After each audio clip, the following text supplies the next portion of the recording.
I should see when we go. There we go. Dude, it's raining so bad here, man. I actually like it because I got like the jazz going on in the living room. And now I'm talking to you. So, first time ever meeting you, Will. How are you? Good, man. Thank you so much again for the invite. It's an honor, it's a privilege. So I really appreciate it. It means a lot to me. Yeah, like I was telling, I've been a big fan of yours. I remember when Adrian and I were at Gold School Hmm. and she put on the unicorn mask to proof her dog. And then that's the first time that I heard about dog training as my passion. Because you posted it. I was like, what is this, man? This is cool, you know? And when She's we a were rock. talking, she's awesome. Shout out Yeah, to Adrian, she is. Adrian Absolutely. Forsyth. Yeah. I was just talking to her yesterday, man. So Adrian and I, speaking of her, we are going to be doing, we call it, we're still playing with the name of it, but Response Olympics, Hmm. where we talk about common responses or rebuttals or protests that our clients get as pet dog trainers and how we handle them. And then we're also going to be doing kind of a live call-in show. And before I That's a good forget, idea. yeah. And so she's awesome, and I love how she trains dogs. And then before we get started, man, I got to do this. There we go.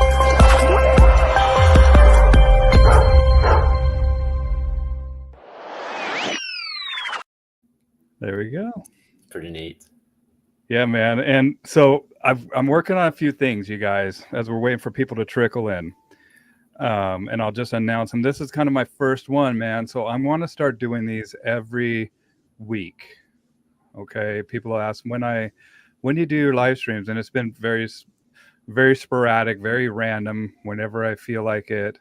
But I'm working on getting a larger audience. And I did some research, and it seems like Tuesday is a pretty good day for people.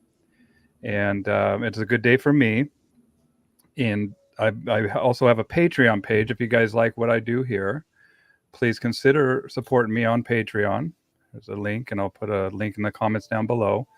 And I like this, man. I liked speaking with people, just like you and I were talking about earlier. I genuinely like to get to know people, man, and I would like to do this not just as a full-time gig. So I'm saving up from my Patreon proceeds to buy a laptop so I can take the show on the road, so to speak, and do interviews. That's awesome. Yeah, especially with old timers. Yeah. A lot of people that aren't really savvy with the technology just sit in Yeah. front of them, set up the microphone and everything, right? Yeah. Yeah. Yeah. Dude, people, just like I was telling you a moment ago, Oh, you're it, breaking up a little bit, Will. yeah, I'm sorry. It's the connection kind of sucks a little bit. But yeah, like I was telling you a moment ago, people are so fascinating, and I never really appreciated people until my adult life, until maybe the past 5 years when I started to really pay attention to people. Because when you're young, unless you're super mature, right? When you're young, people are just people. They're just basically, supporting characters in your life. Hmm. But then as you mature, you really start to pay attention, and you start to think back to the people in your life, earlier in your life. And that's what got me started, thinking, wow, people are a lot more fascinating than I thought they were. And if the people that I remember, I had this uncle when I was a little kid. My father was not around, so my mom was a single mom, and so my dad was not really around a whole lot. But I had this uncle that he was just a hard ass, just a freaking Mm. man's man, truck driver. When he was home, he walked around in a wife beater.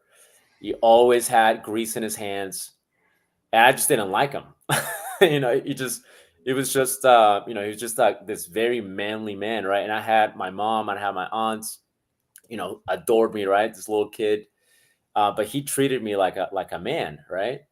And it wasn't until later in my life that I realized, like, it took me years to realize, man, like, I owe him so much because he gave me an example of what a man is like. Mm-hmm. You know, like as a young boy, like literally a boy, like, 8 years old, 7 years old, because I lived with him and his family. My mom, my mom didn't have, she was a hardworking mom, hardworking mother, but still we were not always able to make ends meet. So that's why I lived with my uncle and his family. And, when I was a kid, there was this friction between him and I. But it wasn't until I was an adult, like, I mean, like maybe in the last 5 years that I looked back and I thought, man, like I owe him so much. He genuinely gave me this image, like he was a role model for me to basically always look back on and go, that's what a manly man is like. He was nice. He loved his family, hard worker. And by the time I realized that, and by the time I wanted to tell him thank you, because I never got the chance to say that. By that time, it was too late. He already passed away. Hmm. And so it was sort of moments like that in my adult life that I started to really appreciate people. And rather than, looking back at moments like that, I always think, what if I pay attention now? What if I observe now? What if I just talk to them now? So yeah, just like we were saying a moment ago, you love people too. You were telling me a little bit about your experiences, and I think that's one of the things that we as dog trainers, at least a lot of us, I don't want to speak for everybody, but at least I know a lot of us like that. We like the interaction with people. It's just fascinating to me. So yeah, I love people just like you. Well, and there's a lot that goes into stoicism, right? And just like being stoic, being that constant rock, Yeah. right? And Yeah. even though I'm not out to placate emotions, I'm there to deliver the truth, Absolutely. right? And that's what your uncle sounds like, is just like this guy that the truth of life that you were growing into Yeah. is much more important than placating and making you happy for that present moment. That's exactly what he was like, man. He was, he was great. I wish I had the opportunity, and that's what happens, right? You always wish you had that opportunity, but yeah, and I don't mean to sound like, oh, poor me or anything like that. Oh yeah, But no. just kind of going back to, this is why I like people. It's Well, and it takes a while sometimes to appreciate it, man. This reminds me of Harold, and Harold's in heaven as well. He's passed along, and I remember I was sitting there working with him in a dog training situation, and he was just a gruff guy, Mm, right? And he was just very unemotional and doesn't show his feelings or whatever. He just but it was clear he was an unbiased thinker. He knew what he wanted, and I just remember talking to him, and then the phone rang, and he's like, "Hello," right? And I was just like, "Okay, I'll just sit here," and I was just sit here and wait for him to get off the phone, and then he hung up the phone, and instead of getting offended or and I remember this guy named Shore Slocum, who's a motivational speaker. Let me see if I can find. I'll Google him. But he says, why do people always walk around the world looking for things to be offended by, mhm. right? And instead of looking for things that to give you to put you in awe, right? To celebrate the glory of life, but to see things in a truthful way, right? And that's always stuck with me, man. Is like there are people that are constantly looking to be offended. There are people, especially in this day and age, right? Yeah. And even in the industry that we talk about, like the infighting with the industry, where, look, man, we all have a common goal here, and it's these Mhm. four-legged creatures that rely on us in a human world, and we have so much infighting because of the emotional basis of how we react. I don't even say respond, Yeah. because it is a reaction. And just like we do work with reactionary dogs, Hmm.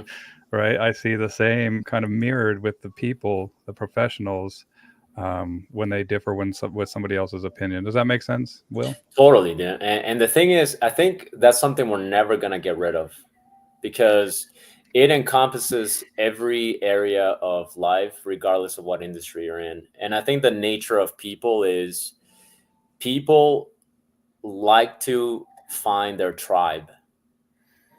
It doesn't matter, what it revolves around. It revolves around sports teams. It revolves around ideologies, religions, nationalities, uh, political views, just everything. Just people like to identify themselves, and that's the sad thing is, because I used to be like that too. We like to identify ourselves with a team and go, "This is my identity," because it's harder to do critical thinking.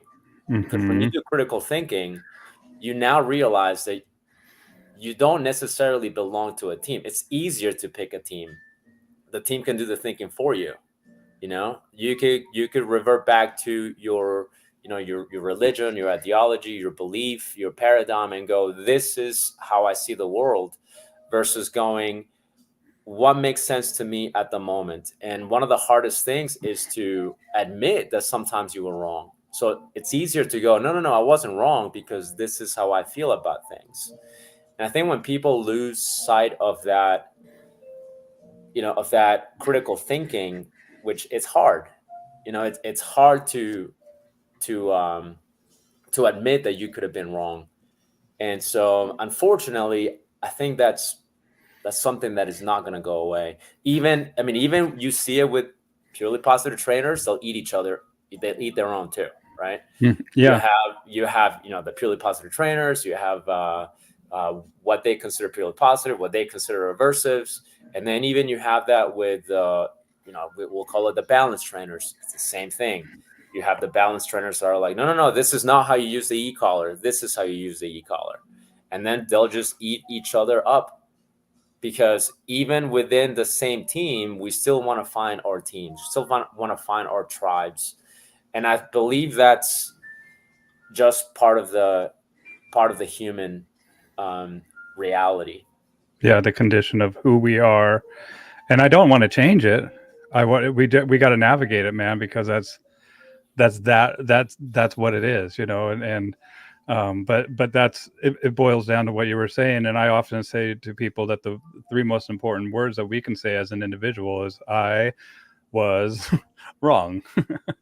Right? And whenever new information is taken in, then we have to be able to pivot and change our way. And what happens is that any new information naturally is held against beliefs Yeah, yeah, before it's allowed into the mind, into to be disseminated, right? And yeah. to be right to be taken apart, to critically think. And then we have to look at contradictions, right? Contradictions that are opposing viewpoints, that we might hold the two opposing viewpoints as the truth, where one of them has to go, man.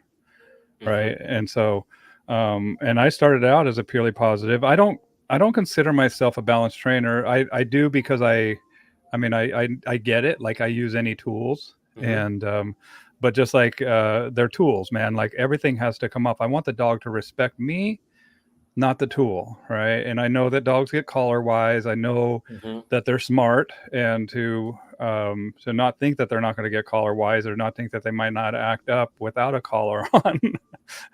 It's just silly, because absolutely they're smart. They know what's up, and but eventually, I think that dog will respect you, and that's my goal here. Is but whenever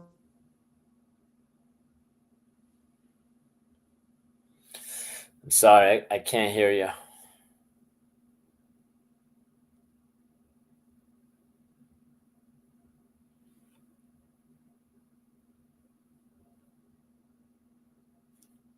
Can you hear me?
I think we lost Bill.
All right, there. I told Hey, you. yeah, you predicted it. Can you hear me? Storming so bad. Yeah, can you hear me? I can hear you now. Yeah.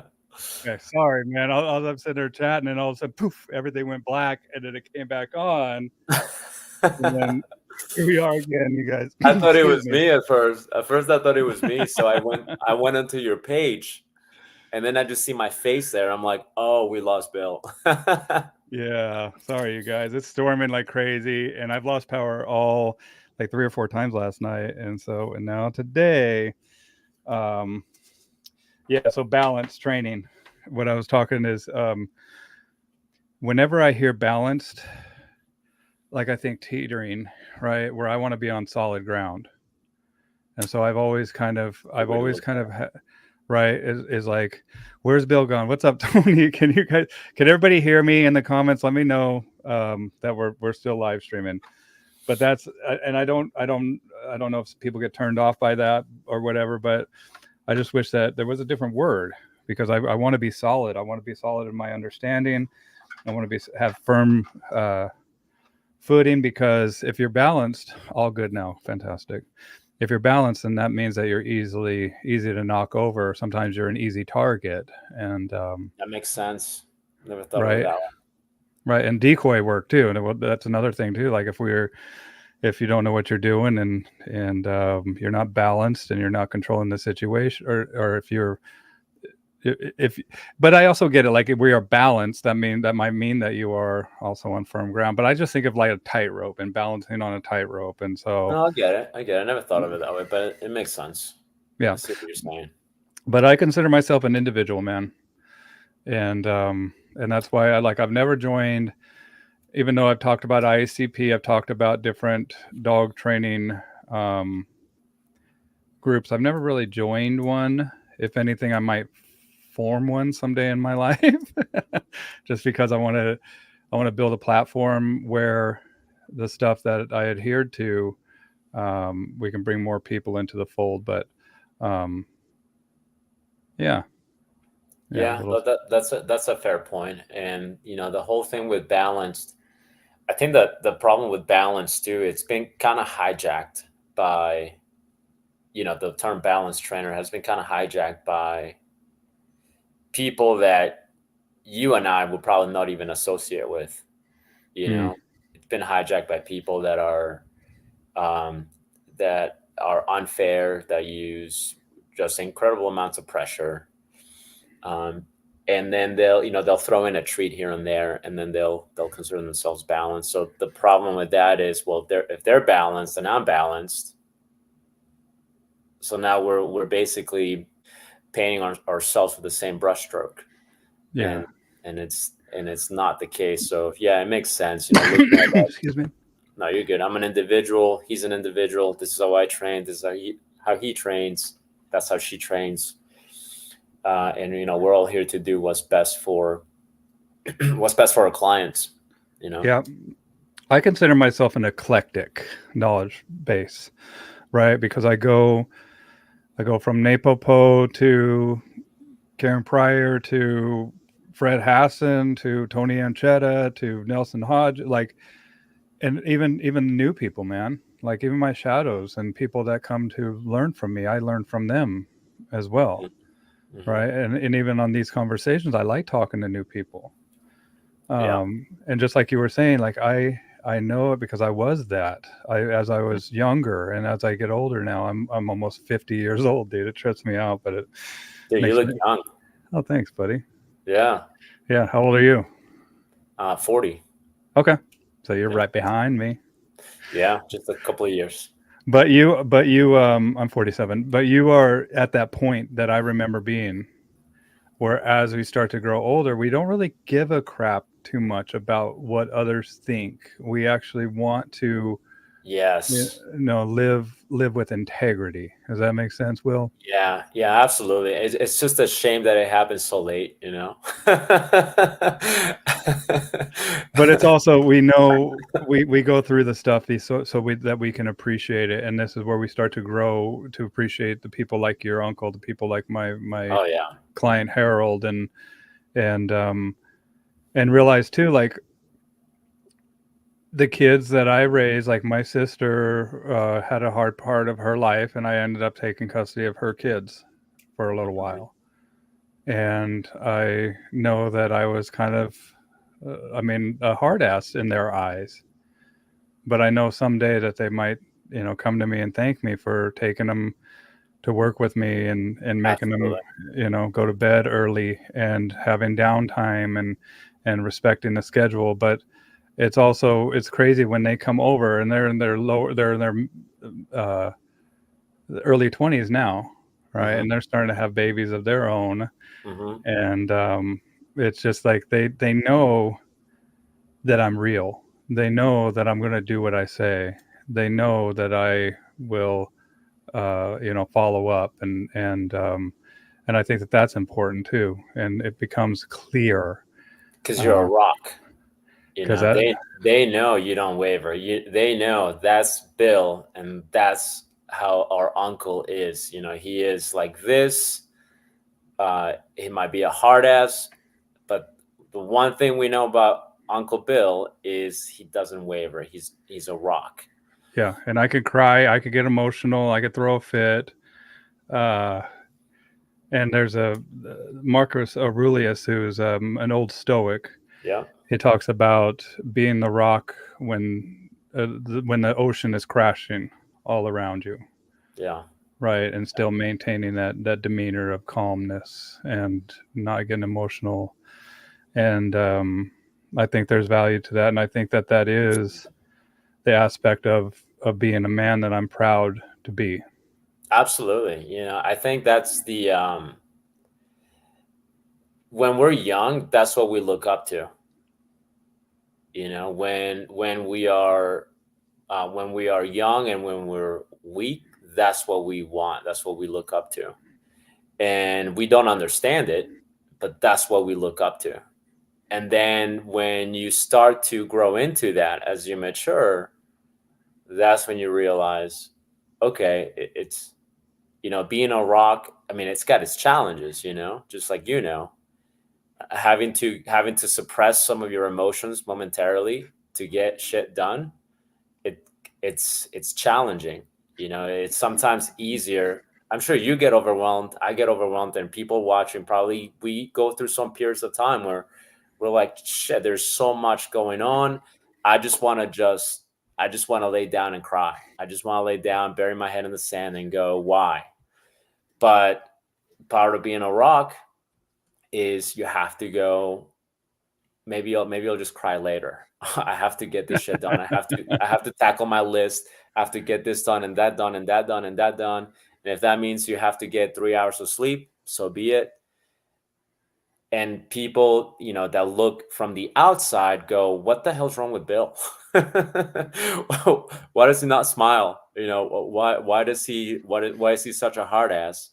Like me and my uncle, why is he like that?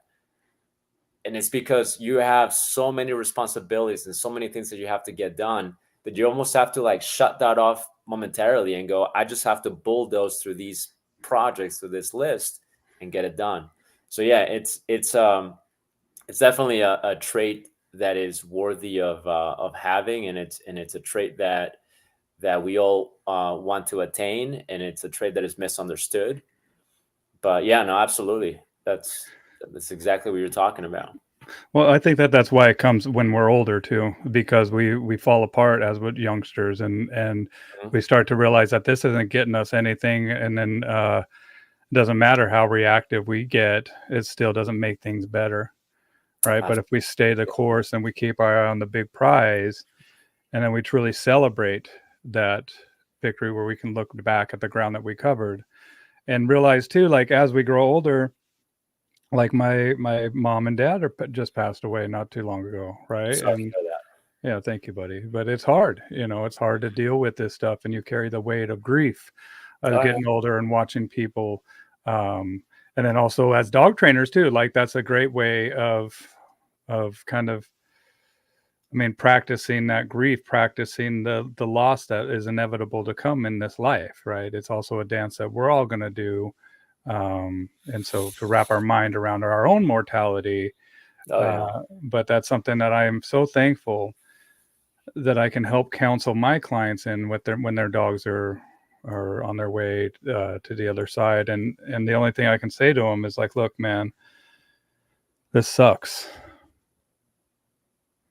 That's it. I mean, it sucks, but it's worth it, right? Mhm. Because we learn, and I tell them, like, when a dog does die, and I'm sure we won't be stuck on this dark topic or sad topic, you guys, for long, but when a dog does die, that's our opportunity to celebrate the whole life of that animal instead of picking out a part that our conscious mind prefers in that experience. Now we can look at that life as a whole, and I think that's a beautiful thing. It really, and it's something that literally everybody watching, or everybody that's going to watch, can relate to. You Yeah. know, we all have lost a dog, and if we haven't, we're all going to lose a dog, and it's such a difficult thing, to go through. Um, yeah. Well, it's also the thing is that what I've learned. There's a lady called Brene Brown. Have you ever heard of Brene Brown? No, sir, haven't. So she's this speaker, and she has these TED Talks, man, and she's great. She's like I don't know if she would call her a motivational speaker. Let me see what she's a researcher and storyteller. Hmm. Spent two decades studying courage, vulnerability, shame, and empathy. Wow. Dude, she's good. She's good. Her name's Brene Brown, you guys. Or let me pull up I'll put up a link to her site. She has a podcast, and I mean, she's amazing, dude. She's an amazing woman, and I learned from her. This is her right here. I'll share her screen here. I learned from her, and it's so true, bro. Like, we love these animals so much that we end up practicing their demise, Mm-hmm. and mourning them before they're gone. like a lot, dude. Have you ever realized? Have you ever done that with your dog? Like been like, man, I love you so much. Like, Yeah. no, like you're gonna be gone, and it's like, and that's what she speaks about is like the practicing of grief and how no matter how much we practice it, it's not going to help when the inevitable comes. Yeah. Yeah. You know. Yeah. No, that's a good point. And so anytime somebody starts doing that, like, I don't know what I'm going to do. I don't know. I'm like, they're right there. Go love them up. Go pet them. Go. They're right in front of you. Don't like. There's going to be plenty of time for you to mourn. There's going to be plenty of time for this to I unfold the way I that it do needs to. I do that sometimes, but we'll do it. I'll just switch it to like gratitude at the moment. Like I mean that's the thing, like I'll go, whew, man, it's gonna suck. But what I'll do is I'll just pet them, I'll love on them, I'll just spend a little bit extra time with them. I'll give them that hug, I'll give them that kiss. So, but either way, it is hard to just imagine, right? Going, someday you're not going to be here. But if we could at least switch it to, I have you now, so I'm going to give you the hugs and the kisses now. Because the thing is, I believe that if you don't at least acknowledge that you're not going to have it, I'm not being a contrarian. I'm not trying to debate your point at all. But I believe like when you don't at least acknowledge the potential scarcity of it, Yeah. it's easier to just easy for it to become invisible. Yeah, man, that's a good point. And feel free to challenge any points that I have. I love that. It's just like No, I I was mean, saying. I like this lady has a great point, and as you were saying that, I found myself going, "Shit, I do that." right. It's But when it becomes unhealthy, right? When we start to see that this is yeah, a pattern, right? Then we can be aware of it, break ourselves out of it, and go love that dog, be gratitude, yeah, and yeah. and I'm guilty of this too, man, because I have so many dogs. I have 7 dogs right now. Me too. Dude, will you ever have this many dogs again? No, N- it's way too Me many. neither. Yeah, Way man. And that's it. Is like I can't spend the quality time with each dog, right, Yeah, that they deserve, bro. Even though like each one of them is special and they're yeah, all in the circle. Like yeah. they all belong. I'm not getting rid of any of them, Right. right? Oh, But yeah, no, but for sure. that's wild. We both have 7 dogs Yeah, and we're yeah. both named William.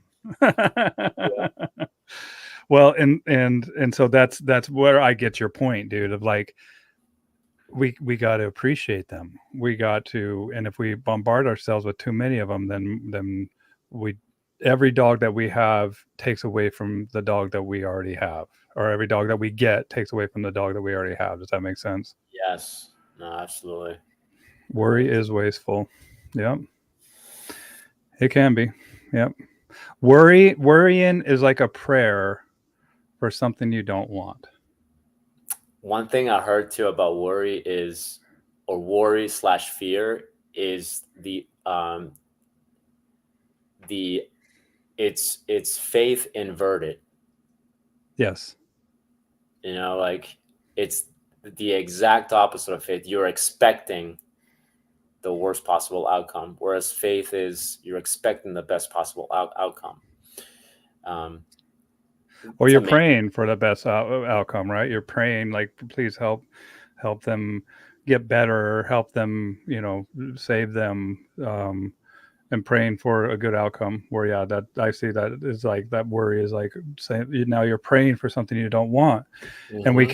catastrophize like that's part of our automatic kind of mindset of keeping us safe. Like our Yeah, body has certain like alarm systems pre-wired in to keep us in a comfort zone, right? And so yeah, we can, instead of feeling the fear, and that's what courage is feeling the fear and doing it anyway, yeah. right? A lot of times we feel the fear and then we shrink back down. Which is interesting. I'm going to kind of pull that into dog training a little bit. when when I talk to clients whose dogs have a particular temperament that is not very confident, yeah, there are so many things we can do to increase the confidence, but temperament is basically a template. Mm. The dog comes into the world with a particular set of traits, and life experiences further shape that template. So if a dog comes into, I'll give you an example. If the dog, and I'll simplify it just for the sake of me explaining it. I know you understand temperament, but like if a dog comes into the world with the temperament in the shape of a circle, for instance, you can't make that a triangle. You know what I mean? You can sharpen up the edges. You might be able to make it an octagon, Mm. but you can't really. And I know you understand this. I know you understand this. We can influence through training some of those traits, but you're not gonna make that temperament. You're not gonna entirely switch the template. With people, we can, because with people, I can tell you, if you're a circle, I can tell you, just imagine you're a triangle, and I want you to act as though you were a triangle. Eventually, you become a triangle, right? If you ever read the book Psycho-Cybernetics by Maxwell Maltz, it's an Yeah. amazing book. Yeah, I have it right here. I love that book. Yeah, Psycho-Cybernetics, and then I also have. Oh man, I got so many of them. Where is the other? Oh, I probably have them in my other room here. Yeah, Psycho-Cybernetics, but it's also like, to a degree, like our personality. I mean, our temperament. We have a temperament too. Absolutely. Right? Like there's like, I see a drop of blood, I hit the ground. If it's people blood, I hit the ground.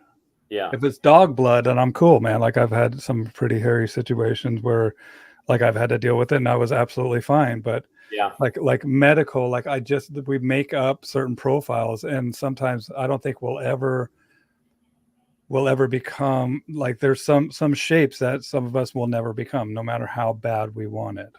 Yeah. Does that make sense? I understand. I believe that's like your tendency. Like you might be a circle, and I can tell you, I want you to think and act as though you're a triangle. But even if you can do that, to your point, I believe that the edges are always going to round up for you. Okay. You know what I mean? Yeah. But I firmly believe people have a lot more flexibility to change that than what a lot of us think. I used to think this is how people are, and they're never going to change. And sometimes I'm still tempted to believe that. But I know for a fact, and I can tell this from experience too, that there are things that if you convince yourself, because that's the thing, we are very influential. People are very malleable.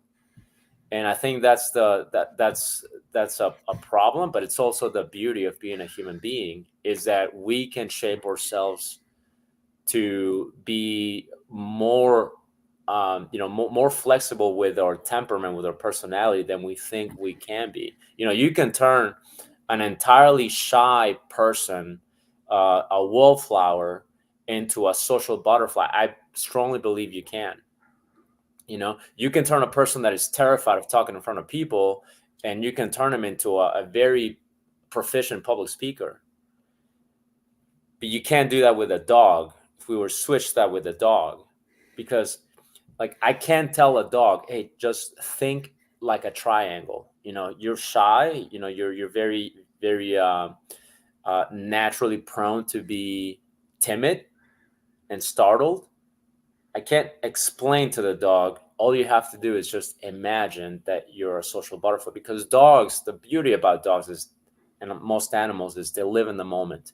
This is what I am. This is what I am. So through training, we can influence a lot, like a lot. I've seen a lot. I know you have too. Mm-hmm. A lot of dogs go from, a lot of pet owners go from, I don't know what I'm going to do. I can't do anything with this dog, to, this is like a different dog. So we've all had that experience. If you're a dog trainer, you've heard that. Hopefully you have, at least. But even then, to the owner, which is the untrained eye, yeah, they look at it and go, it's like a different dog. But to you, the trained eye, you go, yes, but this dog still has some tendencies, some traits, whether temperament, genetic, or a combination of both, where as a dog trainer, we're going to have to maintain some of that training for it to stay like that, right? Or we're still going to have to possibly manage some of these situations so that the dog doesn't revert to this. So I believe that's the difference between dogs, between animals and people. Is we're much more malleable because we're much more easily influenced than the animal. Well, we have a different part of our brain structure. We have a neocortex, excuse me, a new cortex, the outer buffer of our brain, right? That allows us so many more capabilities with our thought process. That reminds me of Toastmasters. Ever heard of Toastmasters, right? I used to go to Toastmasters, yeah.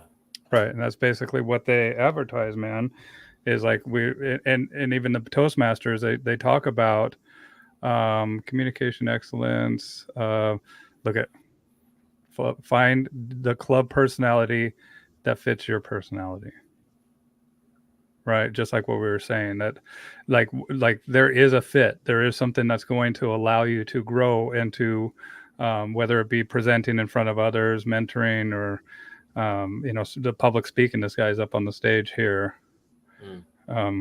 speaking here, and I can see that like at first I've actually seen it with some people that I've worked with, some of my shadow students that have joined Toastmasters. Like I'm pretty much, I mean, we have these personality tests that we take, like INJF or something like that, where I learned that I was a huge extrovert.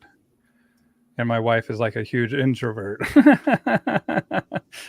We kind of opposites attract. But I know like that she can, because she's done it, like teach a class. I've seen her speak in front of a crowd, like and it's not, she teaches yoga. She just taught a yoga class last night, right? And she still might get a little anxious, but after she's done it, she's just got this fulfillment, like another great class. And I'm like, tell me all about it. And she's like, I just don't like being the center of attention at the beginning. And it's like, well, there's certain aspects that we are possibly never going to be comfortable with, but we still learn the techniques that are going to allow us to get through that, to bridge that gap of discomfort. Yeah. Based on the repetition of the satisfaction that we feel from experiencing it over and over again. And in Toastmasters, we do it in a safe, like find the club personality that fits your personality. You do it in a safe space called a club, where you can practice this stuff and you win accolades, you win awards. And then pretty soon you go out to a bigger, and we start to, like, what we call generalize or proof the training in the human world as well, right? But Derek Krause is here. Denise says hello. Go to your comments. Robert, thank you, buddy. He's always giving me stars. Where's Bill gone? It's so crazy. Worries, wasteful. Derek says, fellas, what's up, buddy? Two great human beings right here. Likewise, buddy. Loves analogies and correlations. My man, Will. Dude, yeah, you do need to take a personality test, Derek. Just to see. I mean, the more you know, I mean, that there is a saying that Oracle of Delphi would say is like, heed these words, you who wish to know the secrets of the universe. If you do not know yourself, how are you going to find, the treasures of other, or if you don't see the treasures in your own house, how are you going to find the treasures elsewhere? Know thyself and you shall know the universe and the gods. And I think that that's a huge part of life, is to know thyself. So get a 100%. Personality test. Yeah. Well, and dude, so, and I want to bring it back to dogs, because I want to know what got you working with dogs, Will. Where did you start? So I was in the Coast Guard, and really? For the first part of my adult life, yeah. So I joined the Coast Guard when I was like 19, And so what I did is, if you're familiar with how the military works, is you don't just put your 2 weeks notice in. So Yeah. you do contracts. You either do 4 years or you do 6 years. They don't go, yeah, just whenever you're ready to quit, just put in your 2 weeks, you'll be good to go. You can't do that. So my first contract was, I did 6 years. When I came up to my 6-year mark, I had to make a decision. I had to go, okay, do I do another 4 years, right? Or do I leave? Well, if I do another 4 years, that puts me at 10 years. 10 years, you only need 20 Halfway years to there. retire. You're halfway there, Yep. which is a big, big pivotal point for a lot of people in these types of situations. So I had to battle with that. I had to battle with that quite a bit. I had to just think, because at the time, my children were babies, were little. My wife, I had my wife who didn't work at the time. My 2 little babies, and it was, you could say, a selfish decision. The responsible thing to do would have been to just bite the bullet and go, all right, I don't like this job, but it's just a job. I could do this job. I'm going to do another 4 years. I'm going to retire. That would have been the reasonable thing to do. But I just kept thinking about this. I just could not stop thinking about it. And I decided to take that leap of faith and go, I'm going to go ahead and do this. And that's how I started. It wasn't anything, it's not like I always loved dogs and I always wanted to do this as a kid. I know a lot of people have that story. That's me. Yeah. Yeah. Which, again, it makes sense if you grow up like that. Like, I had dogs when I was a kid. I like dogs, but I never really considered dog training as a job until right around that time. And I think the reason that I thought about it was because I had a dog at the time that needed training. And so I did a lot of the training. I rolled up my sleeves and I did a lot of the training myself. And What kind of dog? it was a shepherd mix. Okay. Yeah, it was a shepherd mix. So anyway, so that's what really got me thinking about it. That's what got me going with the idea of maybe this would be fun to do. And so eventually that's the route I took, and it was difficult, but that's basically how I started. I was at the 6-year mark, and I saved up all my vacation time, and basically you do terminal leave. Terminal leave means I have this many times, this many days off while I'm still getting paid. So while I have that terminal leave, I'm gonna go to school. So I went to a dog training school in Louisiana. So Is it I still did. around? The dog training school still around today? I don't know. I don't know that it is. The last thing I heard is it was not around. Huh. But this is, again, this is like 15 years ago. So the name of the school is, or was, US Canine in Louisiana. It was a great school. I loved it. It was very hands-on. I did 3 months as a student, and then the owner allowed me to stay an additional 3 months, because that's the thing. I finished the school. I had no prospects, and I got these 2 little babies, right? No prospects at all. So, looking back, I'm like, that was kind of irresponsible. But I went ahead and did that. So what I did is, when I finished the 3 months, I was like, okay, I'm going to apply for jobs. So I literally applied, like, every single day I was at the library, because we didn't even have a computer. I had to go to the library. I got a bunch of like dog magazines, like police dog magazines. And I went through every page of those magazines. I went through every single ad. And I was like, okay, this company trains dogs. I want to call them. I'm going to send them an email. And I did that. every single day. I just send resumes day after. And so while I finished school, after I finished school, I had two options. I was like, well, I could just sit around with my, with my thumb up my ass, trying to figure out what to do. That's the school. Yeah. Or I can ask the owner of the school, USK, and I can ask him, hey, while I'm looking for a job, do you mind if I just keep coming here and just working? Mind if I just, keep working the dogs, keep decoying, I'll keep cleaning the kennels, all of that. Oops. And so he was like, yeah, that's not a problem. So I stayed for an additional 3 months doing that. So while I was applying, while I was making those phone calls every day, I was doing that. So I wouldn't just not do anything. So that's basically how, one thing led to another. Eventually I was able to get a job. And then the rest just kind of unraveled in my favor. And it got me to where I am now, which is, I'm training dogs. I'm doing my own business here. And that's basically where I am. So looking back, it was a very scary situation to be in. But I just can't imagine still being in the Coast Guard.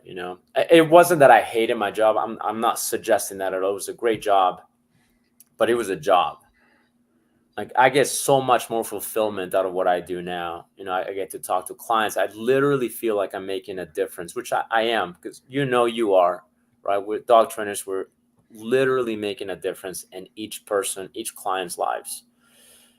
Because their dogs are their family. So when we are able to help them, it just makes a huge difference. I mean, some of these clients get teary-eyed, they cry, and it really just makes you feel nice and warm inside when you're able to do that.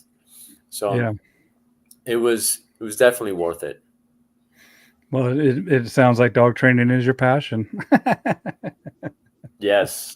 Yeah, that's what happens, man, is that it turns into a passion. It becomes bigger. It literally than a job, right? Like I would dream, and I still do. I dream that I'm still training dogs, and I can't even tell the difference. I'm sleeping and I'm in my dream. I have several dreams like per week where I'm just going through the motions, where I'm training a dog. And for years I did that. I remember just thinking, I'm dreaming that I'm training dogs. Even when I'm dreaming, I'm training dogs in my dreams. So yeah, it was like an obsession almost. Like I just had to do this. I was thinking about it constantly. But yeah. Well, I have a dog going home today at 6 p.m. here in a couple hours. That's been with me for a month to do a board and train. And that's what I do is I'll do like a quick synopsis of what we covered and stuff. But I know that the dog's going to be excited. They're going to be excited. It's a poodle. And so our in-depth is going to be on Sunday. I'm going to go there, and then I'm going to spend a couple of days with them as well. And then the dog comes back to me. That's so they'll go home for a couple of weeks, and then the dog will come back to me for a week. And we're doing the e-collar work, but I haven't put the e-collar on the dog yet. And that's a lot of times that people think that that's backwards. They start with the e-collar, where I'm starting with the commands, and I want to really get to know the dog and have the dog know respect, boundaries, routine, structure, all that stuff. And you can see the weight of the world kind of go off this dog's shoulders. And then when I bring the dog home, I'm kind of giving them, hey, we're not going to do this. He's not ready for this. We're not taking him to the ball game with the kids. We're just hanging out with them at the house. And I'm going to show him some of the commands that he knows. And it's only been a month, man. So even though we've taught him a lot and we've done a ton of reps at different scenarios, I also know so much more about this particular dog, right? And so now I know what to do, what the dog's ready for, what the dog is definitely not ready for. And then that's going to be the next phase of the training that I'll do with this animal once he goes home. But it's good to have a reprieve, right? From, I don't know if the dog thinks that he's mine now. That's what I say. But he's going to lose his mind, dude, when we get to the, and I allow for, I mean, there's allowances of like, yeah, dude, I bet you're excited. They didn't get rid of you, bro. Like you're their dog. and you're gonna see them, and I see the dog's look on his face of just relief of like, I'm home. This is Yeah. awesome. They didn't get rid of me, right? And that's Yeah. why I take him back. So then when he comes back to me, he's like, okay, cool, man. I know you. I'm going home. And so it's just that understanding, and then also the progression of I like that. That's very thorough. yeah. And then have them make notes. We'll go up. What up, Larry? You know Larry? I've heard of him. I'm joking. I have heard of this guy. He's gonna remain fat for the summer, dude. Don't tempt me, Larry, because I might remain fat for the summer too, man. My wife is making me work out every day, dude. So it sucks, but yeah, that's it. It's like, and then just having them, being honest with them too. Like this guy, he's a cool dog. He's super cool, man. Like I just took him out and had him working and training, and I have a little extended cab Toyota, and I have him in the back, and he doesn't like being crated. That's one of the things that I've kind of noticed. Some dogs don't mind it. Some dogs really freaking don't like it, man. Yeah. And I've been Oh, yeah. working on that with him, but he likes being tethered, and so I'll tether him. He doesn't mind being tethered at all. He's tethered right here. Um, and so, but I remember I had him in an impact crate, and I come in and his teeth were silver from Oh my like God. chewing on this thing. And I'm just like, buddy, come on. So we have to, I just have to be honest with what I see Yeah. and how to mitigate for the dog's safety. And hopefully we can get him into a space that he can be crated, but it's also their dog at the end of the day. And they never really crated him. Right. So, Yeah. Yeah. One of the things that my thinking about dog training shifted a couple of times in my career. I used to be all about the dog, right? Like I'm here to help the dog. I want to help the dog. I'm looking out for the dog. But then it took me a little bit of time, and I realized I'm here to help the client, because I cannot help the dog if I can't reach the client. And if I can't articulate my points and I can't convince the client, I'm not going to help the dog. So I used to think, no, you don't know what you're talking about. I need to help your dog. Whereas now, it's been a while since I made this transition, but I eventually came to that point where I was like, let me help you. Okay, I want to understand where you're coming from, and I want you to understand, what is happening here. And I need to get really good. I needed to get really good at articulating my ideas, getting the point across, using storytelling, right? Analogies, all of that to really get through to the client, to the person, and go, this is why we need to do these things. But at the end of the day, right, just like you said, the client has a set of expectations also, where our goal, in my opinion, is not to turn the client into a dog trainer, but just turn him into client 2.0. yes. Like we want you to be the same, have the same set of expectations. We understand that this is how you like your dog. We get that, but we just need to change a couple of things here and there to make sure that the relationship and the dynamics benefit the whole family. So I'm now all 100% about the dog. I mean, I'm sorry, about the client, 100% about the client. There are times where I'll do something for training wise, where I'm like, okay, I would not necessarily do this if it was my dog, but for you're in a really tough situation right now. This is what we have to do. And so the specific example I'm using is revolving around pressure. Okay. Like I'm like, all right, we're going to use pressure at some point. I want to make sure the dog understands pressure. So the dog is going to be introduced to pressure as a language, so that later, when we turn up the volume of the pressure, it makes sense to the dog. But I've had instances, and I know you have too, where the client does not have that time, and we need to address it like ASAP, like immediately. This is a potentially bad situation for the owner. One client that I recently had with that particular example comes to mind. Her dog was, a pit bull, right? Lives in an apartment complex. Scary, like he's a scary looking dog too. A scary looking dog, very serious, just boxy, right? Just very nice, powerful looking dog that has a little bit of reactivity. Because a little bit of reactivity on a bully breed looks different than a little bit of reactivity on a golden retriever. Yeah. So the apartment complex, she had one of her neighbor's dogs loose. She was on leash with her dog. The neighbor's dog got loose, charged at her dog. There was a big issue, a big problem, right? And of course, who do you think they blamed? They didn't blame the guy who had The pit bull. They blamed the pit bull. Right. So now on top of that, she lived with her parents. Her dad worked at the apartment complex as a handyman. So they were at the brink of getting kicked out.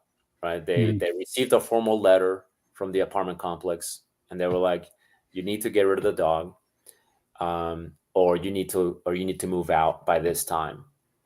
So, she was talking to the apartment complex, and the agreement that they came to was, if you get some training and we can see that things start to work out, we'll reconsider. So, day one, and also, she was on a very limited budget, right? Very limited budget, which the way my services are, my private lessons are a little bit more affordable than my boarding and training. Of course, yes, mine too. We're going to do the private lessons. This is what I can help you with. She got like 2 different loans to help pay for the training. And I knew we're kind of on a tight schedule because they need to see improvement like ASAP. Right. So this is an instance in which, had it been me several years ago, I would have been like, no. We have to use a lot of luring. We have to do this. And then later we'll use some pressure. Because years ago, I would have thought about the dog first, right? But in this particular instance, I was like, look, the shit's about to hit the fan pretty bad. You're about to be homeless. And what I feel the best option is we got to drop the hammer a little bit. And it's not something that I would normally do. If it was my dog, I definitely wouldn't do it this way. But I understood that this was a very delicate situation. So we started with pressure right away, and then we kind of developed the rest, right? Yes. So this was able to help her out, and every lesson the dog got better. The dog got better and better and better. And I mean, it was a happy ending, happy story, right? You can read the review on my Google business profile. Eventually, she was able to have the dog walking around. The neighbors all noticed the dog was much more manageable, much well behaved. They were able to bring the dog into the apartment, into the office, where they could never have done that before. And it was because I put the client first and I put the dog second. But by doing that, by default, I was able to put the dog first also. Yeah, because you're saving all their home, and I tell people, look, there's some of this behavior that needs to be met head on. Yeah. Right. There's some of this behavior that you're calling me for a reason, and we're in a predicament right now. Right. And so we first need to deal with this. Mm-hmm. And once we've dealt with this, then we can kind of expand and get other stuff like fill in the gaps. But first and foremost, we need to deal with this dog's reactivity. We need to make sure that everybody is safe. And we need to make sure that this is the right dog for you too. I mean, I know that you're taking out loans and stuff like that, but I owe you the truth of look, like it is going to get better. And we're going to only have to find that out if we meet this head on. And then once we see the results that we're looking for, then then we can, and usually the results happen, right? Because we have a lot of tools at our disposal, e-collars, different collars, and things that we can definitely, and different scenarios where we can set up to meet this head on, where we're in control of that environment. And so it's and that's, as a professional, what they're paying us to do, man. And that's like, I really respect it when somebody I mean, not necessarily takes out a loan, but like I've had somebody, my minimum for a board and train is 4,500 minimum. You know, all the way up to depending on what they need the dog trained for, how long I need to have the dog. It can get up there, man. It can get up there in the 5 figures pretty quick, pretty easy. And I tell people what I charge, but I also, you know, we work on what they need to work on. And sometimes people come back to me and be like, hey, man, I've been saving for a year. I'm ready for that board and train, right? And so then I'm like, that's awesome, dude. Like, that's really awesome. Let's get going, man. Like, and don't write people off. Like, people will see the value, but now it's your time. And that's where the professional, the integrity of the professional, I think that it's not just your professional obligation, but your moral obligation to help these people out in a meaningful manner that they're going to get results without you being present.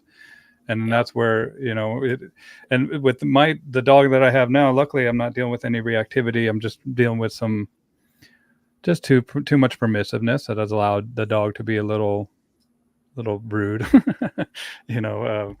And these guys are professionals. They own their own business. They bring the dog to work with them, right? And so, and that's what I'm going to be doing with them. Like, my board and trains include private sessions, like after the fact. Like, I'm coming to your work, and with these people, I might spend the whole day with them, but they're paying me enough money, and I want to make sure that they're comfortable with handling this dog and making sure that they're comfortable, that I've laid kind of the groundwork, that one, that they don't unravel it, and two, that they can carry the torch going forward and understand how to communicate effectively with this dog now.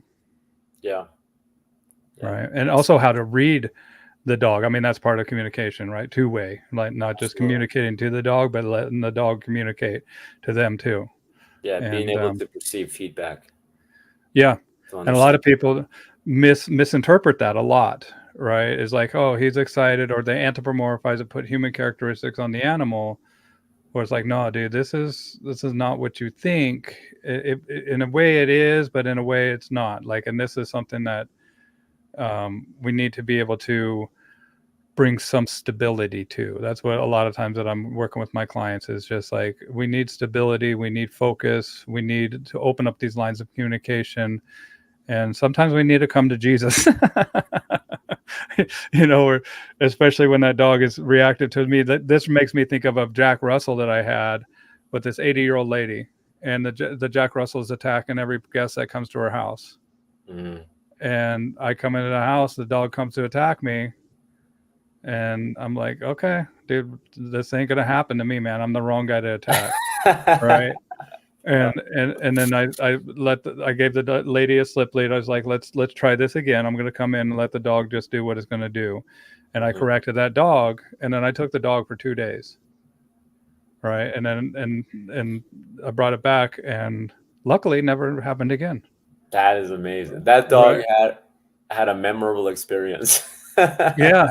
Well, and I think sometimes that these dogs just kind of get, I call it rich dog syndrome, right? Where they've never really been told no in a meaningful way, or been shown like human beings are capable of doing this to you, man. Like, people, and I'm not talking like I didn't beat the dog or anything, but I sure showed the dog that wasn't a good idea.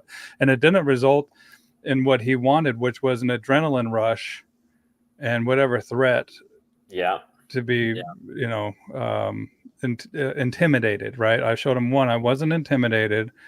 And two, like, I'm not, it's counterintuitive to what, or you're getting the antithesis, not counterintuitive, but you're getting the antithesis of what you expect out of this reaction, dog, and just making them think twice about it. And then getting them to a place where, there we go, buddy, like, where we can reinforce it positively, where I can love them up, where I can be like, you know, it's, you know, I'm not a bad guy. Just don't do that shit. You know? Makes sense. Makes total sense. Yeah.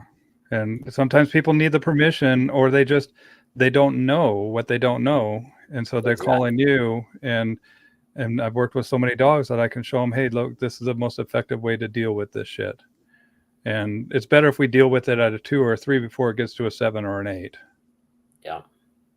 Right. And Yeah. and sometimes they look at the 7 and an 8 and misinterpret that, where I'm like, no, dude, this dog is talking to you way back here. And you need to pay attention to that. And then implementing like crates or giving the dog a space, taking away space from the dog, like especially if they're posted up on a freaking pedestal and looking out the front window at everything that's going on in that street. You know, I kind of demote that dog from doing that. And I explain to the clients like it's giving them a false sense of entitlement, like a throne up here. And then Yes. they start to get into this this behavior that's conditioned based on their own kind of reaction and what they receive as feedback from their brain, right? And that is such a great thing. The way you're talking about it is so transparent. It's very palatable at the same time. So it makes sense. It's transparent, and it's not scary. You're not saying anything scary. And going back to what we started talking about earlier,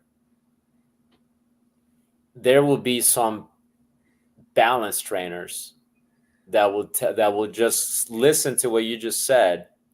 Maybe nobody who's listening to your show, because you probably don't attract that audience, but there will be some balance trainer that will listen to what you said and just think like the worst of you and go, Yeah, wow, I cool. can't believe he, and go, I can't believe he does that, and I can't believe that other asshole will, started dropping the hammer on that poor dog. And and that's just kind of going back to people's, they have this certain belief that they identify with, and they don't use critical thinking. Right. But Or they're not there looking at the person that's pleading that they need this fix, dude. Like it, yeah, and I look at it as a cost benefit scenario, right? What is this going to cost and what is it going to benefit? And I try to always have the benefits outweigh the costs. And I've just been, that's what comes with experience, right?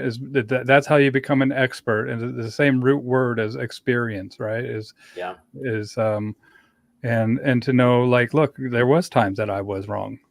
oh yeah, There was times that I dropped the hammer when I shouldn't have. There's times that, I want to ask forgiveness from the dogs that aren't here anymore, because I understand I have a greater depth of knowledge based on my experiences, but also based on the mentors and teachers that I've had, that, look, man, I kind of, shoved this down their throat when I needed to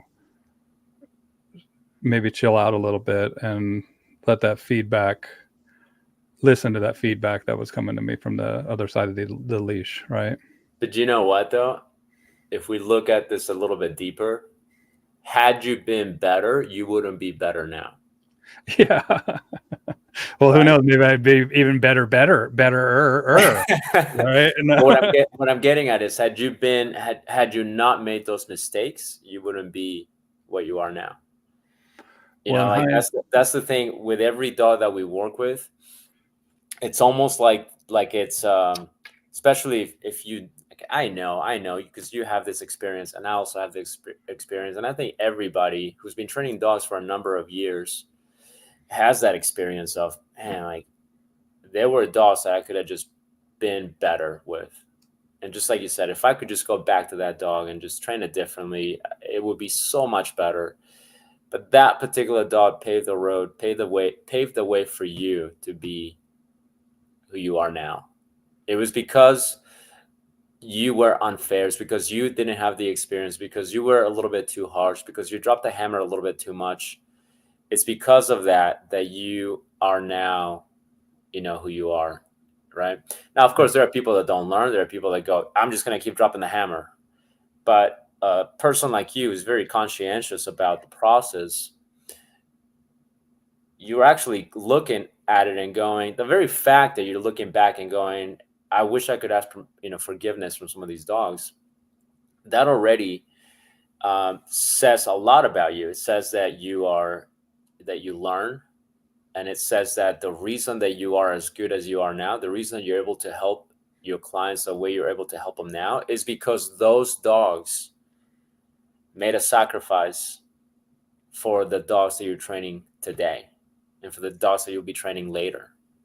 Yeah. You know? Yeah. And I am wholeheartedly sorry. Like I truly am. Like, but it's also something that I won't repeat again, right? Because now I know, and when you know, then you prove it with your actions, right? Bill has two retrospective. Yeah, I do.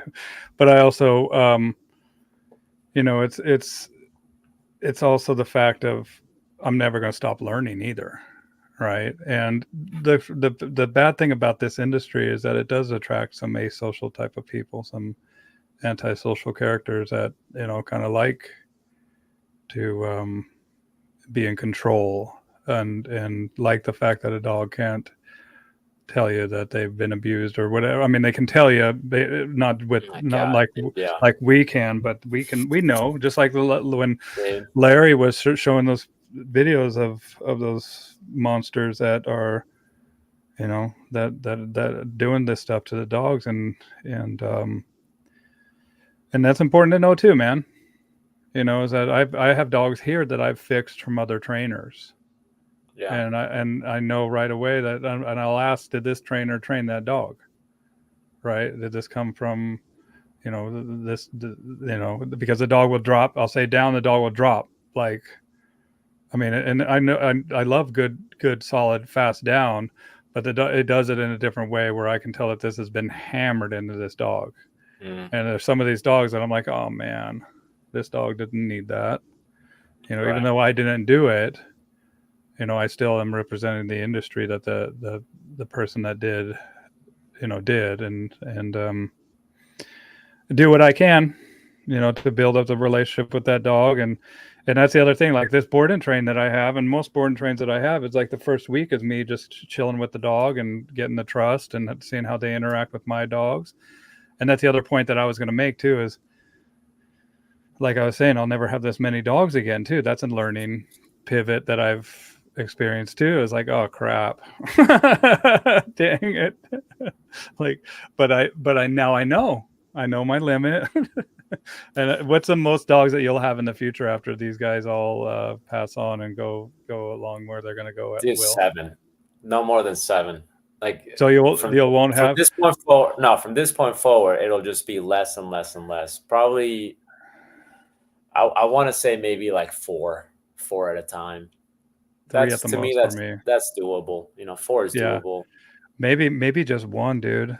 And maybe 2. I mean, my wife wants 1 too, so it might be, if at the most for me 2, and maybe 1 for her, or but that's it, man. And based on what I experience every single day, I tell people I pay to go to work having 7 dogs, like, because it's you know what I mean. The good thing about the 7 dogs is it teaches you time management. Yeah. That's a huge benefit. Well, and I have a huge property here too, so I tell them gate. Oh, I shouldn't say it too loud, but I tell them gate, and then they all get fired up, dude. And then I open up the door, and they run out that gate, and then they go run and do their thing. And then they have a run out here in the barn. But the other thing is that all my dogs are under 20 pounds, so that's my saving grace. All 7 of them don't even equal a large breed dog, right? So 5 of mine are Malinois. 1 Holy Chihuahua, shit, dude! And 1 Chihuahua and 1 Catahoula, who's up there. He's 15 years old, so he's probably going to be the one that's going to turn into 6 dogs here pretty soon. Okay, but I had 11. I had 11 dogs, and I got rid of a couple of them. They were pups still, so that wasn't. You used to have 11 dogs? I thought 7 was the most you've had. No, I've had 11. You've had 11 dogs? That's a different level. Yeah, dude. I was in double digits. And one of my dogs lived to be 18 years old. That is impressive. Right. And then 2 of the dogs, I gave one of them up to Adrian, one of my poodles. And basically what I did is I trained a poodle for a lady, and she owed me a pup for a board and train that I did for one of her other pups. And so that pup came to me, and then I was breeding them during the pandemic. Right. And so I was breeding skipper keys, and I had the idea I wanted to make my own little breed. And so I messed around with, just kind of crossbreeding and stuff. And then I kept a couple of those dogs out of those litters, and and you know how it happens. And finally, I remember talking to Bart Bellman and I was telling him how many dogs I had. And do you know what he said to me? He's like, Bill, are you a hobbyist or a professional? And I was like, damn, Bart. He's like, usually professional has 1-2 dogs. That's it at the most. And he has 2 dogs of his own. He's a very wise man. He really is, man. Him and Michael. And there's so many people. Larry, I love Larry, man. I love what Larry says about, and it's kind of what you were saying, Will, about putting the client first. And I see a lot of trainers in this industry. They go to all these seminars, and then they go and speak jargon that the client really has no interest in knowing. They want help, man, and they want it in a way that's digestible, that they can carry the ball forward here, and to understand how they got into the situation in the first place. How the hell did they get out and never come back to the situation, right? And so my clients, they don't want to hear about negative reinforcement, positive reinforcement. They don't want to hear about thresholds. I mean, I still talk about thresholds, but like boundaries. Like I'm big on boundaries, and I'm big on like getting them to smile about who their dog is, and letting them know, hey, look, your dog's not a bad dog. Your dog's just being a dog, man.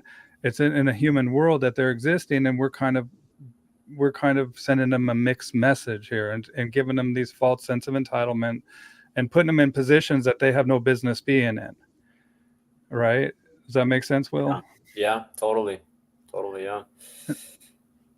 Yeah.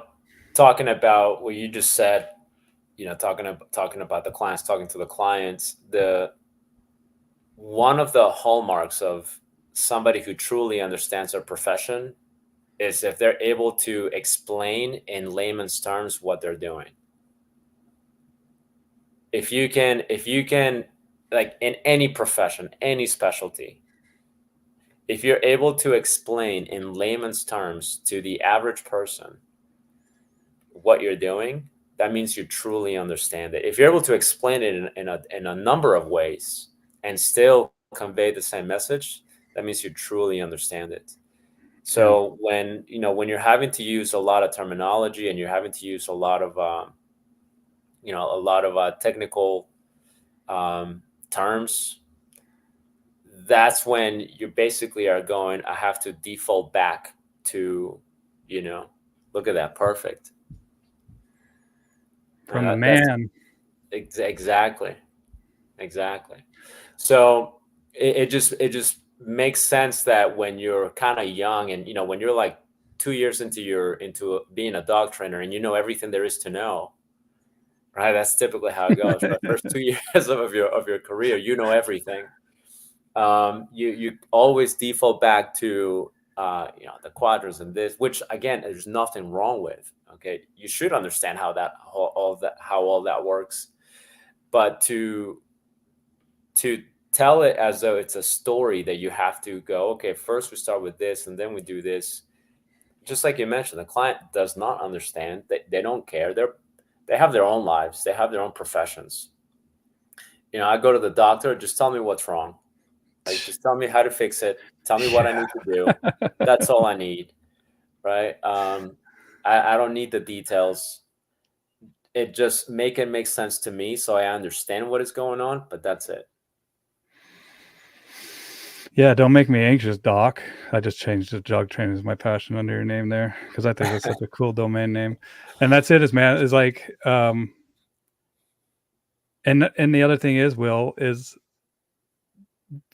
people want to do step 4 before they understand step 1.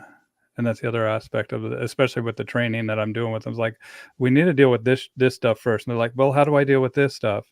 And I'm like, well, we're going to get there, right? We're going to get there eventually, But first and foremost, we need to deal with this. We need to introduce some structure. We need to deal with this dog, flying off the handle.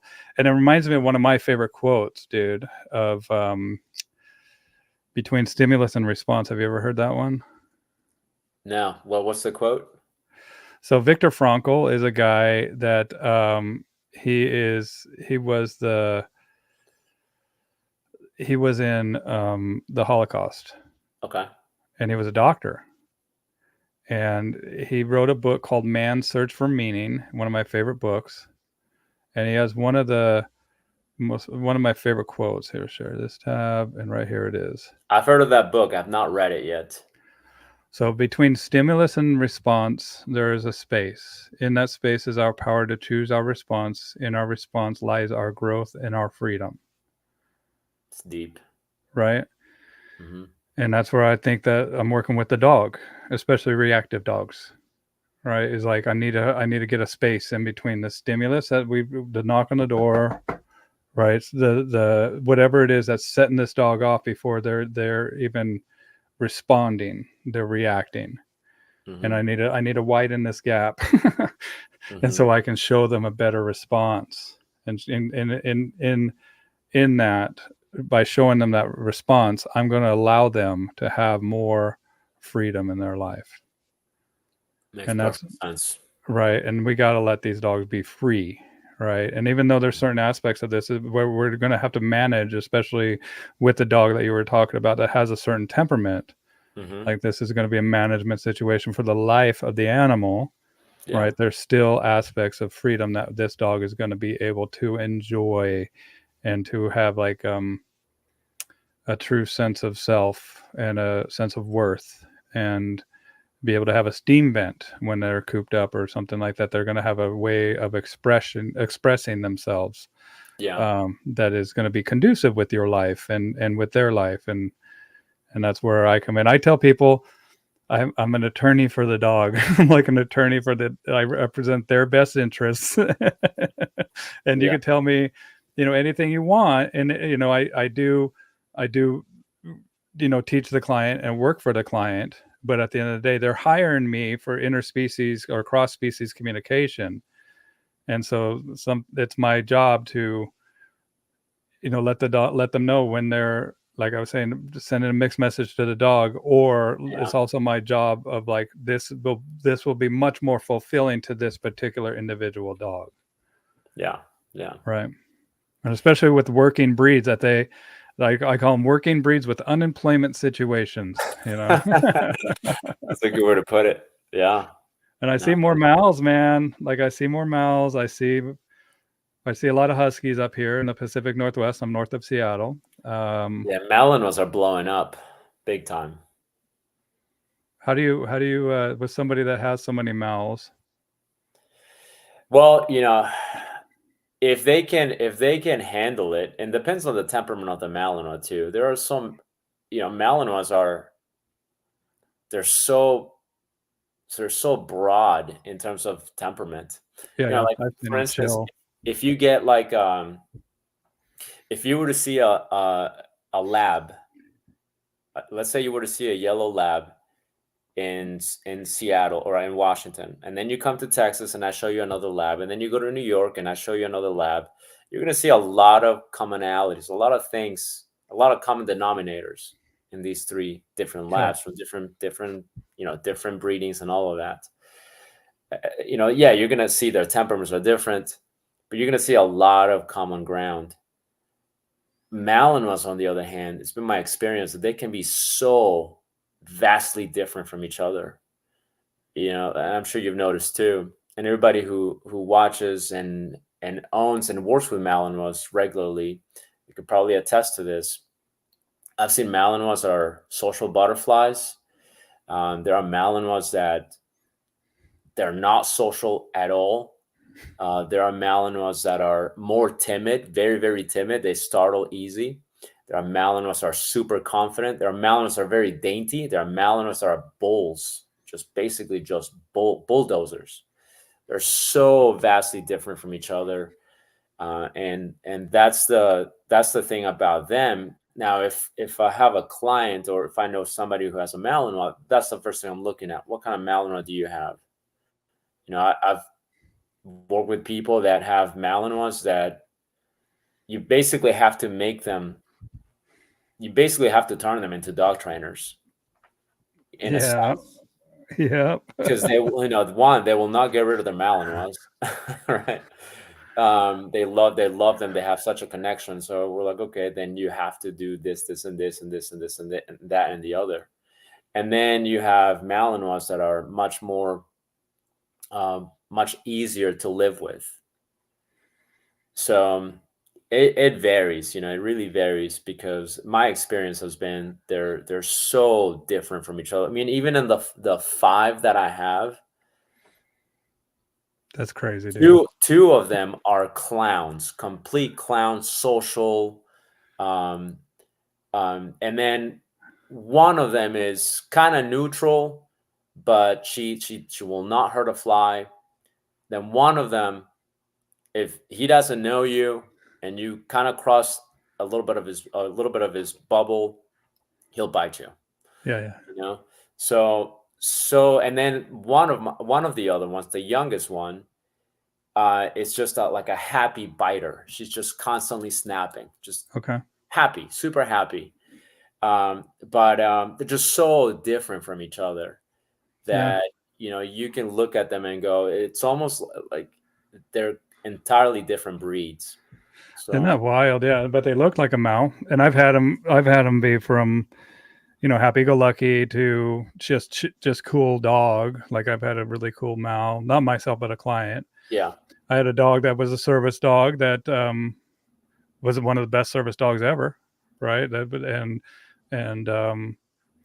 it's just like Heather Lowell. I don't know if you know her, but she has a Dutchie, not a Mal. But that's who this Mal reminded me of. It's just like so easygoing and just all around great dog. yeah. And then I had another Mal that you better have something in that dog's mouth. Like, that dog always, like, if that dog didn't have something in his mouth, he would put something in his mouth that you don't want, like another person, Yeah. And so that's we'd always have something to give that dog. And as long as that dog had something in his mouth, it was super cool, man. Like, run around and just like, he'd bump you with it sometimes or whatever. But it's also like at a drop of a hat, they're ready to, what do you want to do, man? What do you want to, like, it's not the easiest dog. And sometimes, like, it's like buying a Ferrari, dude.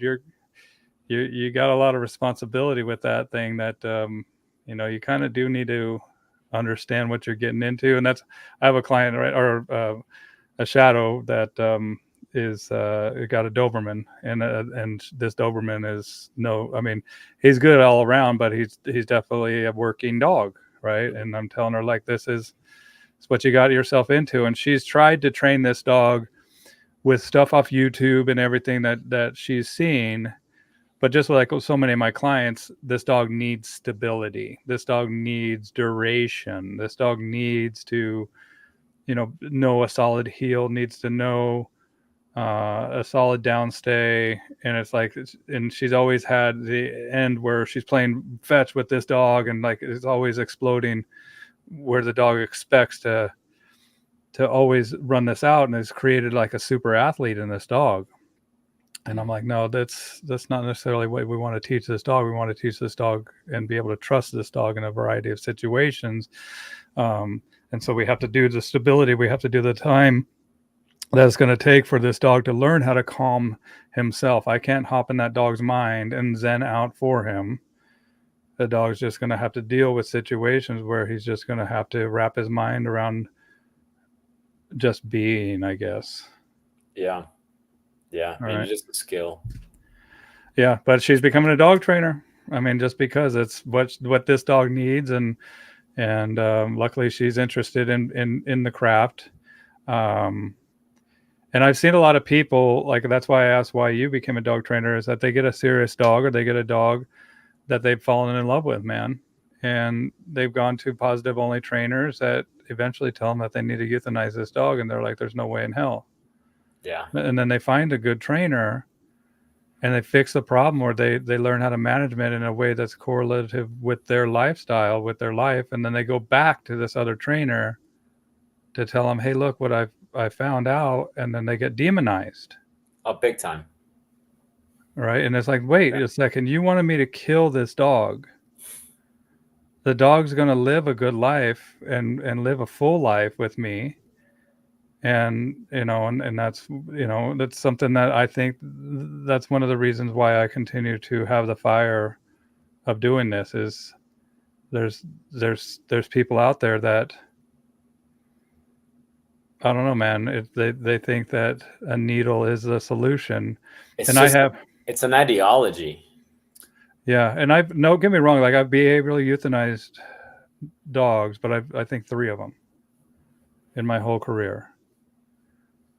Yeah. 3 of them. And one of them, I wish I was one of those dogs that I think I failed, right? I want to just try a couple other things, but you can never take that needle back. No. Yeah. I mean, but that does happen though. There are dogs that are just a little bit too unpredictable, a little bit too unsafe. And they're a detriment to themselves, to their owners. So now that is real. That is a reality. I don't believe that every dog. You hear this in dog training as well, which I don't agree with. There's this belief that every dog can be saved. Can be saved, right? But I don't believe that. I don't believe that's the case. I believe that the reason some trainers believe that is because they just haven't seen enough dogs. I've seen some dogs that will straight up kill you, and that's not an exaggeration. That's not embellishing anything. I have known dogs that will straight up kill you. They'll straight up just hurt you in an irreparable way. Yep, I do too.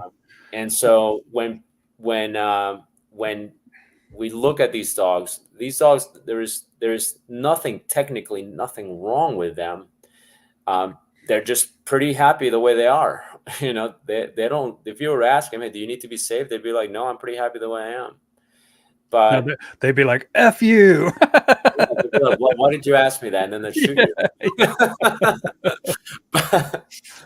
But that's why I just think that there are some sayings in the dog training industry that just become catchy, and we forget the critical thinking, and we go, does that make sense?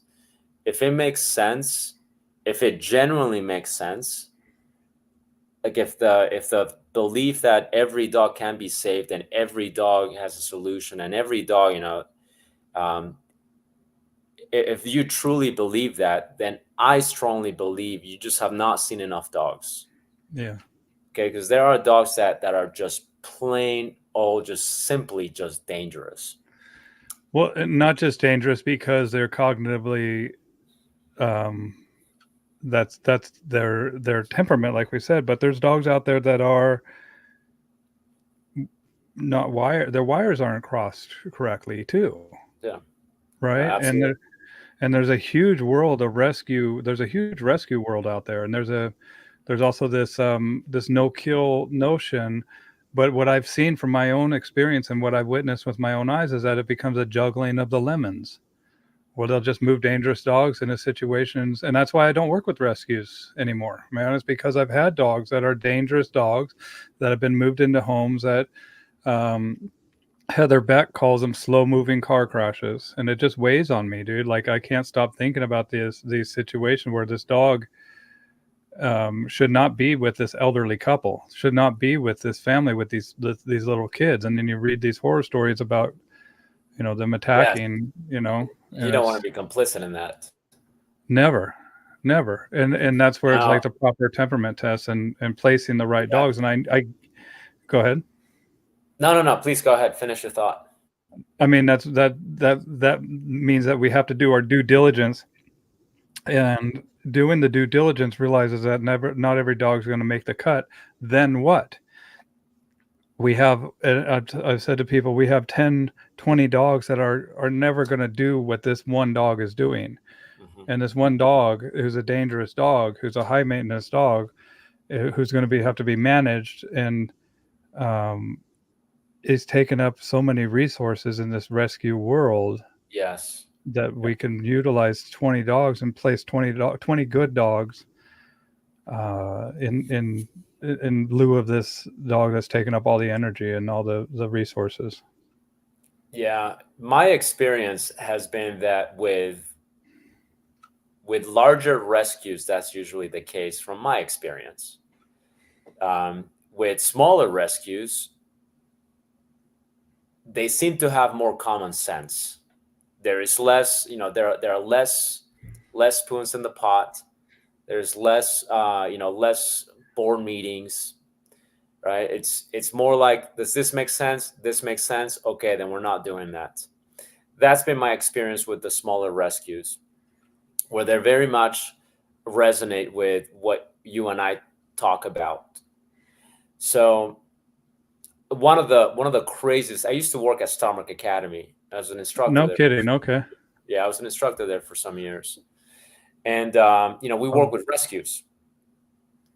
And one of the craziest things I've ever witnessed from a rescue, I don't even remember the name of the rescue. I wish I did. One of the craziest things I witnessed was the following.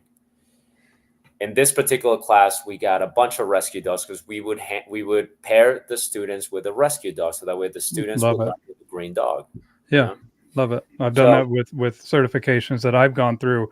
Is go to the rescue, get a dog, train them up, and then they place the dog within a week usually after it's trained. yeah, I mean it's a great program. And so we would have different rescues that we worked with. There was this one particular class where there were. I remember this very clearly. I don't remember the dogs' names, but we had three particular dogs that I remember very clearly. One dog was like a cattle dog mix. Okay. Beautiful dog, beautiful dog. But he was large. He wasn't like a small cattle dog. He was like a larger dog. Okay. And then we had two bully breeds that were um,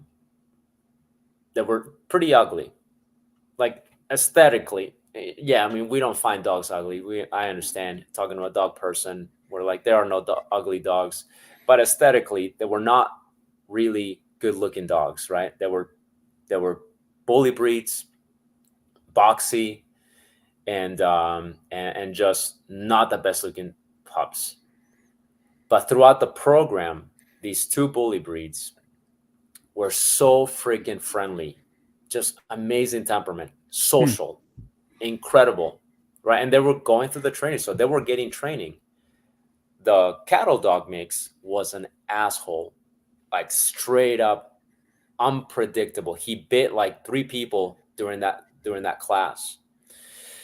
And yeah, I mean, he went to the training. Like he did the training, he did fine, he did the down, he did the he went to the training with the student. But in that process of those 12 weeks, he bit an intern, he bit a kennel person, and he bit one of the instructors. Hmm. And we just knew this dog has like a very sharp edge to him, and he's a little bit on the unpredictable side. So what we would do is, a lot of these dogs would get adopted by the students, right? And a lot of these dogs that didn't get adopted will get adopted by the public because they're rescue dogs that have training, so they become much more appealing to Yes. people that want to adopt dogs. Makes But there are sense. some dogs that don't get adopted. So the dogs that don't get adopted, they go back to the rescue, and then they go back to they either go on the adoption list, or like you talked about earlier, the dogs that are not adoptable, they recycle, they send them to another rescue that is a kill shelter, right? And they'll just kind of do that. They'll just kind of swap hands, right? So when these three dogs, the two bully breeds and this cattle dog, they were the ones that didn't get adopted. And I remember because I talked to the rescue and I told them, look, these three dogs did not get adopted. This one, the cattle mix, right? I know he's beautiful, but I need you to just be very careful. He's a biter. Yeah. Okay, he's got training, but he's a biter. He's already bit 3 people. These two, right? They came from the same rescue. These two bully breeds. I know they're ugly. They're a little bit intimidating looking, but trust me, they're freaking Teddy just bears. they just want to love on everybody, right? They didn't know any strangers. They were just happy to be alive. They're just a little bit ugly, like they're black or like grayish black, a little bit scary looking, but freaking just like no issues. So I told him, so I personally told him, just want you to be very careful. Just with this dog, our recommendation is that this cattle dog, if you are going to adopt them out, it go to a very specific type of individual, because he is, he is, in my opinion, our opinion, he's dangerous. This is our professional opinion. This is what all the instructors have noticed. He's already bit 3 people. It's not like we were doing anything crazy, right? So the dogs went back, and maybe a couple of weeks later, I check on the rescue. I look at the adoption page because I'm thinking I want to see these 2 pitties in the adoption list, right? So I'm hoping to see that. So I'm browsing through the adoption list. The bully breeds didn't make it to the adoption list. The one who made it to the adoption list on their page was the cattle mix. Not only did it make it to the adoption list, but the description was just preposterous. So entirely false, made up. They went as far as to say that this dog was good with kids, which they had no evidence of that. Right? And this is just like less than 2 weeks after they left our facility. So I called, because big rescue, you can't really get a hold of any decision maker right away. Just get a hold of somebody answering the phone. So I sent the email to one of the people that I had contact with. And I was like, hey, I just noticed that this dog made it to the adoption list, and it has this particular description. I just want to let you know that this is not the best thing to do. Again, in our professional opinion, from our professional perspective, this dog is a liability. It already has bit 3 people, and you really should reconsider, having this dog on the adoption list. But I never heard back from them. They never replied to me. I don't know what happened. I only hope that everything turned out well. Nobody got hurt. But we don't know. We never knew what happened to these 2 bully breeds, which is very sad because they were really nice dogs. But yeah, the bullshit like that you were talking about, that I've experienced, it usually comes from the bigger rescues. Okay. That's my experience, at least. I work with, I've worked with a couple of small rescues. I'm working with one right now where I'm training a deaf dog for them. I also do a radio show with them. They have a radio show. It's a very small town rescue. They only work with volunteers, but very, very common sense. I also have a client who runs a German Shepherd rescue. Again, this lady's very, very common sense, right? Just like you and I talk, we talk just like that. So again, small rescues, in my experience, different mentality. Do you know who Jason Vasconi is down there? By chance, he's in Houston. I've heard of him, but I don't know him personally. Yeah, I did a live stream with him and we talked about this, but he did the large pack socializations where he'd have and he got a lot of dogs adopted that way. But and we talked about this, man. This is a hard conversation to have, but he had to go through and he had to euthanize some of the dogs that were there for a very long time that were unadoptable, and he put them in 3 categories, like dangerous or unadoptable, and then potential and ready to rock, right? And he got this rescue was going to go bankrupt, and he got them back in the black, and started doing these large socials, and then the pandemic hit, and those got canceled, and then after the pandemic he went back to them, and they switched out the board of directors, and they're all force free now, and it's all back to they're in the red again. They're getting bankrupt. So people need to realize that this isn't a mom and pop candy store. This is moving dogs. This is, assessing and just like you said, how we're talking now, like this is, you need to have people that don't have the pie in the sky ideas, that are trying to think with their emotions, that really have a passion for this, but want to see it as for the truth that it is.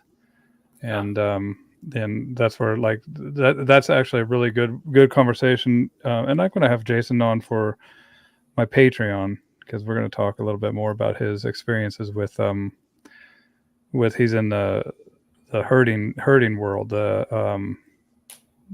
with his collies, and he's competing with that, and so that's pretty cool.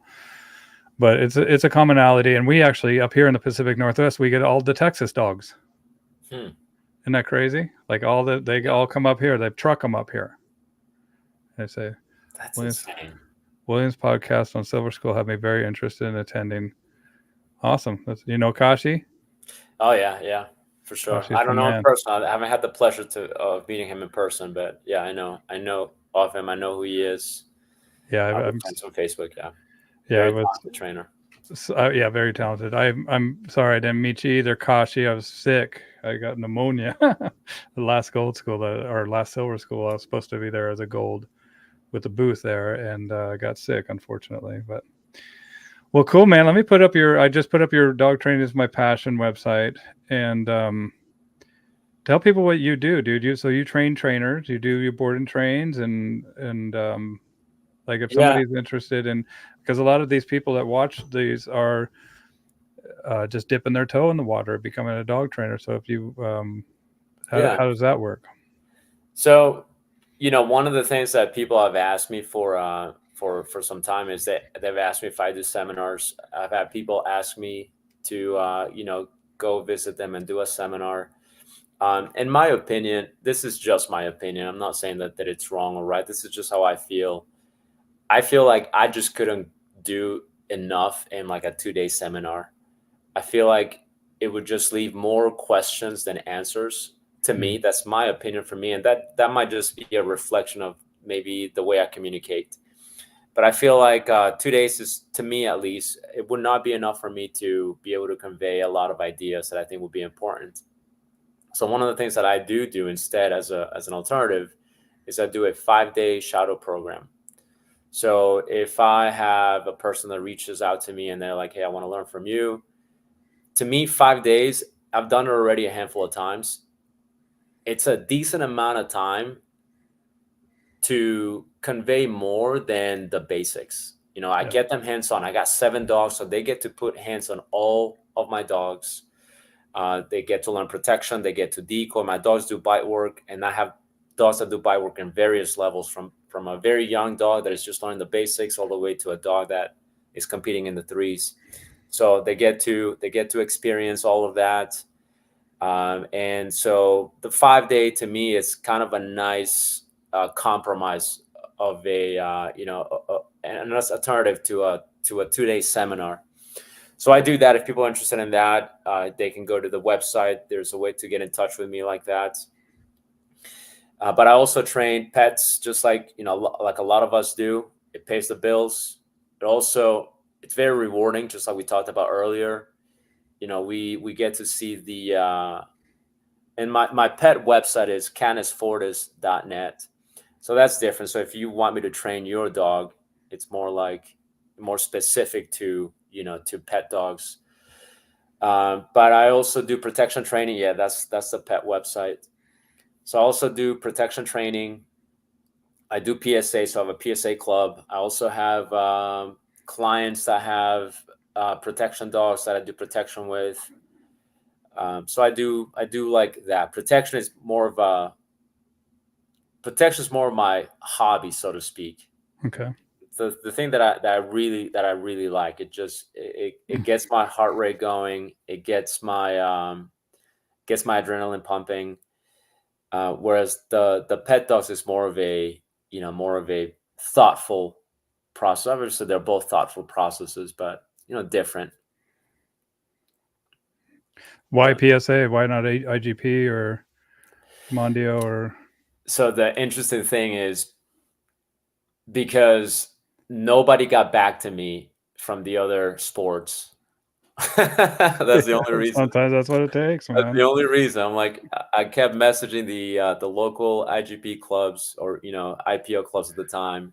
No response. No response. No response. No response. I'm like, hey, I'll do whatever. I'll start whichever way. No response. No response. No response. And then here's PSA that was available, which at first I didn't even like. I thought, what kind of clown show is this, right? With the streamers and all of that. It just had no appeal to me whatsoever. I'll be very honest. And I've told this to Jerry Bradshaw himself, right? I'm like, hey, in the beginning, I didn't even like PSA.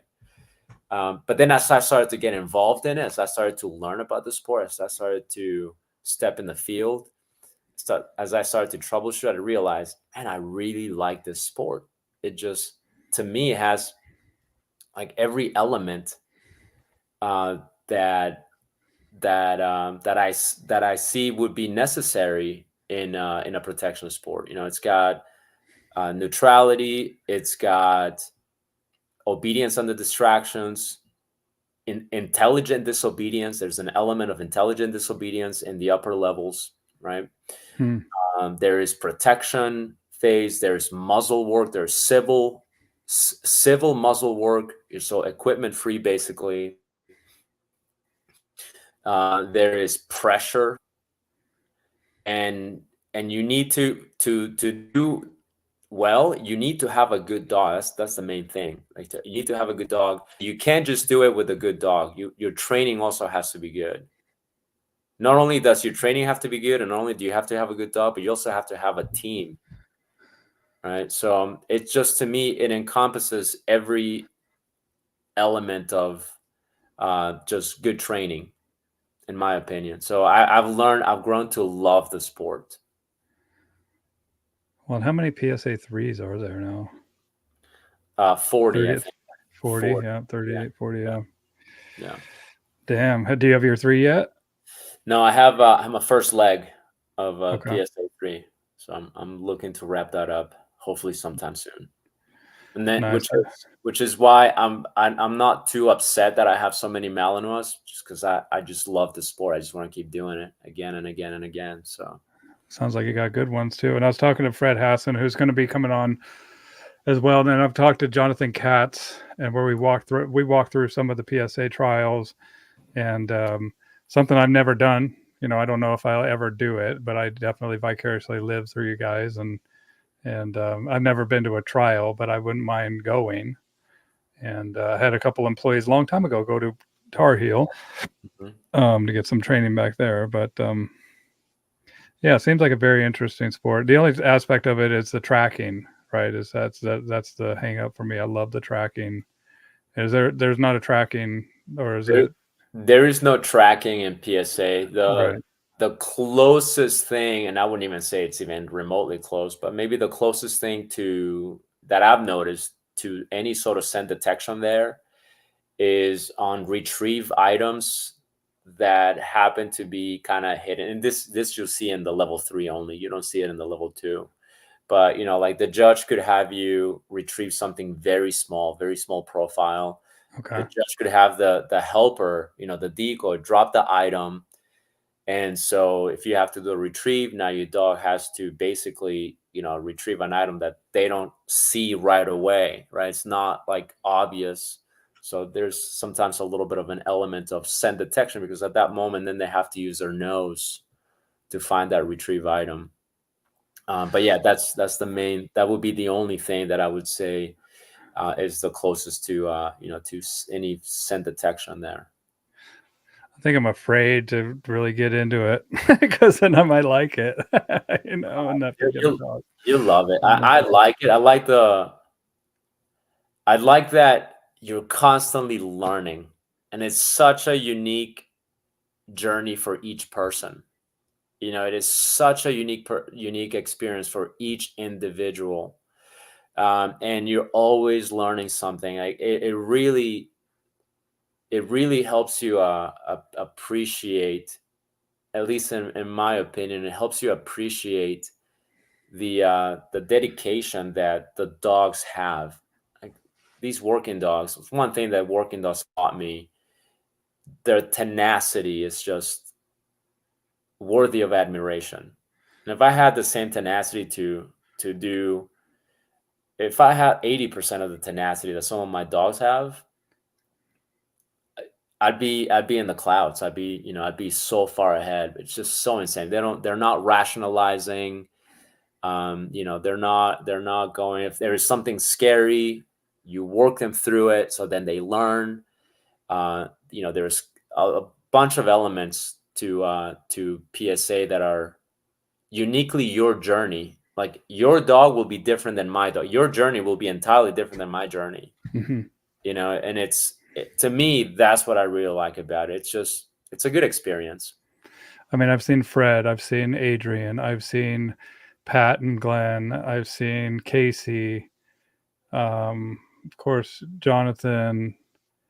I mean, there's so many other people that have just gotten into this, and then they've really it just speaks to something within them that they just become passionate about it. Even Chris Williams up in Montana, they're doing the club, or what do they call it? Not it's not trial. They're doing a trial this month here in a couple weeks up in Montana. It's something else, man. I'm telling you, and especially like stepping on the field. I've watched them on TV. I've Dude, watched, and then John was walking me through like the escorting and stuff like, and I think that's way cool, man. Just having yeah, ultimate control of these dogs, and not only that, but the thing that really enticed me about PSA was the real world application of it, oh yeah, right? I love that. From Yeah, carjacking to an intruder entering the house or something like that. also the civil protection. Meaning like the decoy is not wearing a suit. Huh.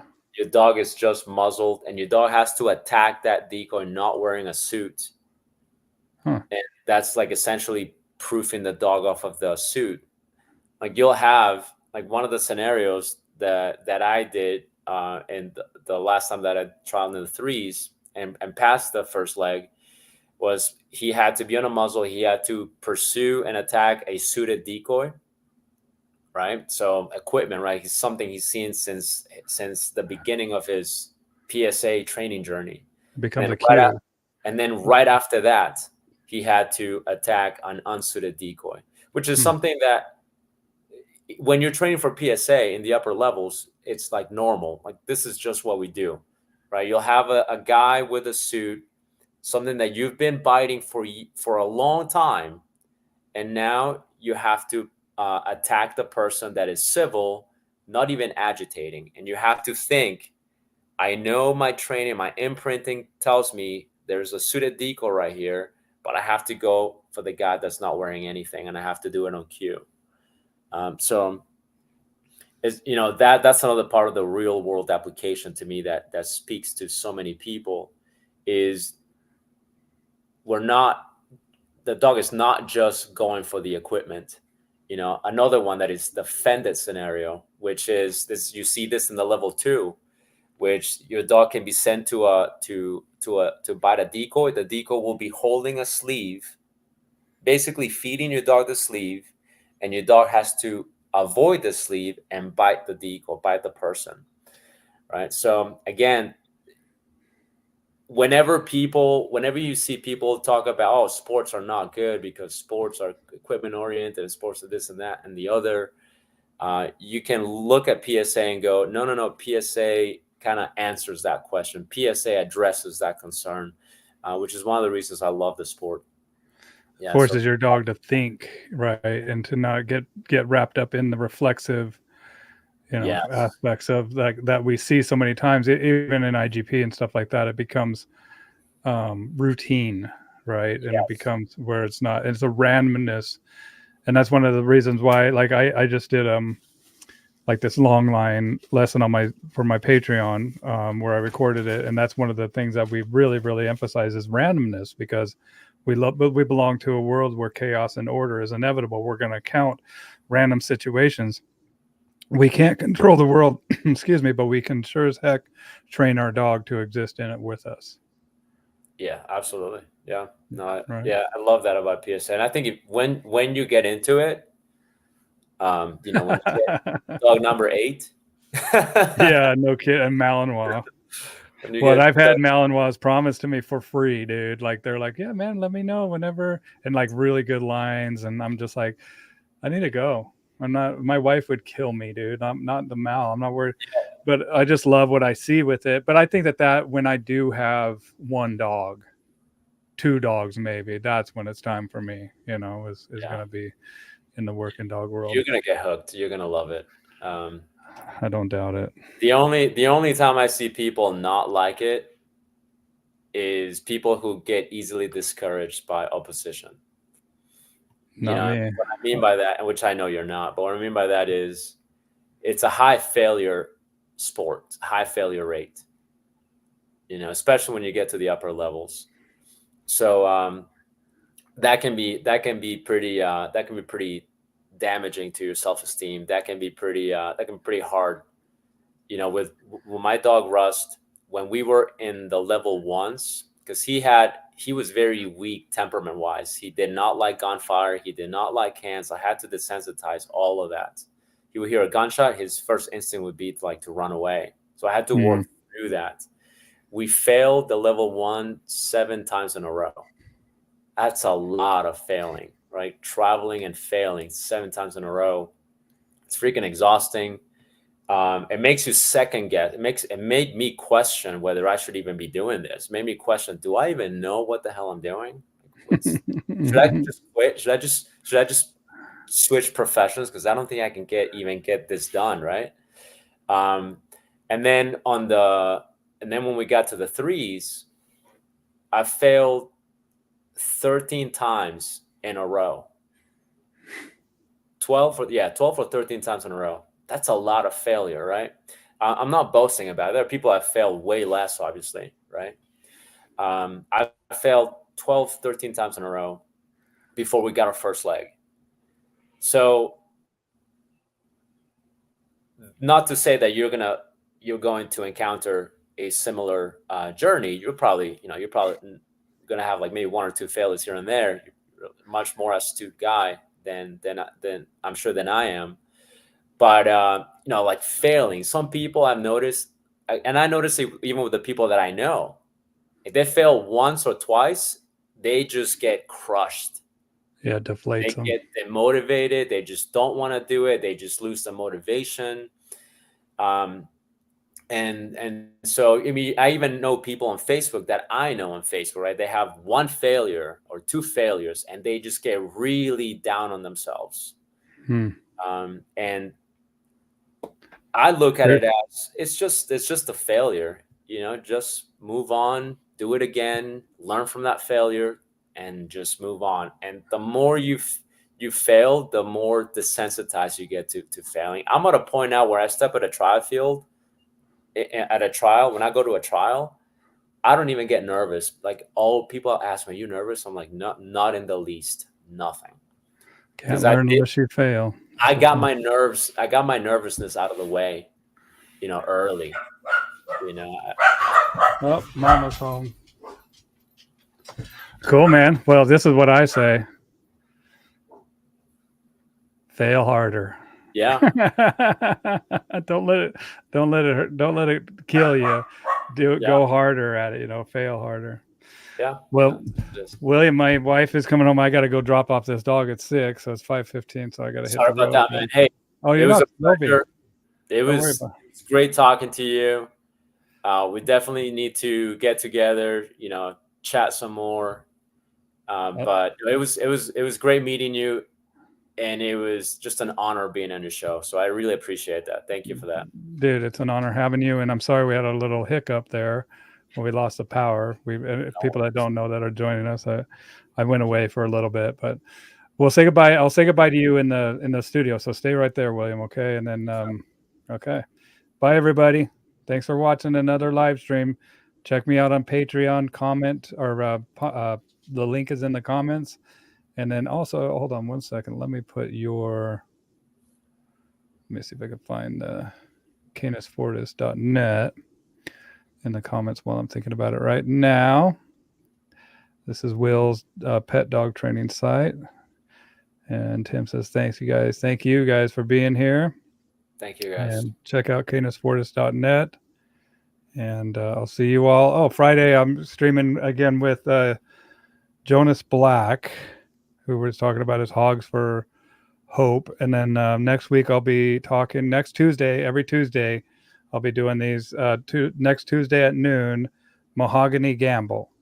So check that out. We'll see you guys there.